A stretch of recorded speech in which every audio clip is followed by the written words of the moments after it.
దేవుడు ఏం చేశాడో తెలుసా? వాగ్దత్త దేశానికి వాళ్ళని చేరనివ్వలా. దేవుని నమ్మకపోయిన వారిని అరణ్యములో సంహరించిన యూదా పత్రికలో ఇందాక స్టార్టింగ్లో చదివారు. అలాగే మనం లోకంలోంచి బయటకు వచ్చాం, పరలోక రాజ్య పౌరత్వాన్ని పొందుకున్నాం, జీవగ్రంథంలో పేరు సంపాదించుకున్నాం. ఇక మనకు తిరుగులేదు అనుకోవద్దు. మనం పొందిన రక్షణను దొంగిలించడానికి, మన సొంత రక్షణను పాడు చేయడానికి, దాని నుంచి మనల్ని వెనక్కి మళ్ళించడానికి ఈ లోకములో మనం ఉన్నంత వరకు సాతాను నిరంతరం దాడి చేస్తానే ఉంటాడు. అందుకే నేను మీ యొద్ద ఉన్నప్పుడే కాదు, నేను మీ యొద్ద లేని కాలమందు కూడా మీ సొంత రక్షణను భయముతో వణుకుతో కొనసాగించండి అన్నాడు. Praise the Lord. అంటే పొందిన రక్షణను జాగ్రత్తగా కాపాడుకోవాలి. బాప్తీసం ఏమైంది, నీళ్ళలో మునిగితే వచ్చింది కదా బాప్తీసం రక్షణ, అంత కాకపోతే పోతే మళ్ళీ పొందుదామని అనుకోవడానికి కుదరదు భయ్యా, సోదరుడా సహోదరి, అట్లా కుదరదు. ఒకసారి రక్షణ పొందిన తర్వాత ఈ రక్షణలో చచ్చిందాకా నిలిచి ఉండాలి. ప్రభు రాకడ వరకు బతికుంటే అప్పటిదాకా రక్షణలో ఉండాలి.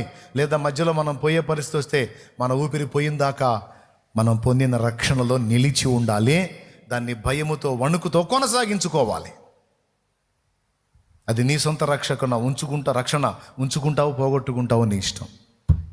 కొంతమంది అలా వదిలేసి వెళ్ళిపోయారు లోకంలోకి. ఎందుకు? బాప్తిసము పొందామని సంఘంలో చేర్చబడ్డారు, కానీ వాళ్ళ లోపల ఆ లోకమైన ఐగుప్తు తాలూకు విగ్రహాలు అంతే ఉన్నాయి. అవి మళ్ళా వాళ్ళని వెనక్కి తీసుకెళ్ళినాయి. కానీ నీవు అలాగూ ఉండకూడదు. రక్షణను భయముతో వణుకుతో కొనసాగించుకోవాలి. రక్షణ విలువైందే. రక్షణ పోగొట్టుకోకూడదు, కానీ కొంతమంది పోగొట్టుకున్నారు. నీగా గతి పట్టకూడదు. పాయింట్ నెంబర్ 1, రక్షణ పొందాం. ఎప్పుడైతే ప్రభువులోకి వచ్చామో రక్షణ పొందాం. రెండవది, రక్షణ పొందుతూ ఉన్నాం. అంటే ఏంటో తెలుసా? భయముతో వణుకుతో ఎందుకు కొనసాగించుకోవాల్సి వచ్చిందమ్మా? భయముతో వణుకుతో ఎందుకు కొనసాగించుకోవాల్సి వచ్చింది? ఒకసారి చెప్పండి. ఎందుకంటే ఆ రక్షణను దొంగిలించడానికి మన మీద నిరంతరం దాడి జరిగిద్ది కనుక మనకు జాగ్రత్త అవసరమైంది. ఆ దాడి చేసే వాటిల్లో మొట్టమొదటిది మన శరీరమే. బయటదేది కాదు, మన ఓన్ బాడీ, మన శరీరం. అదే దేవునికి ఏ రక్షణ మనకు ఆధారమై ఇచ్చాడో, యేసయ్య ఏ రక్షణకు ఆధారమయ్యాడో ఆయనను విసర్జించి ఆయనకి వ్యతిరేకంగా పాపం చేయడానికి మన దేహమే మనల్ని శోధించిద్ది.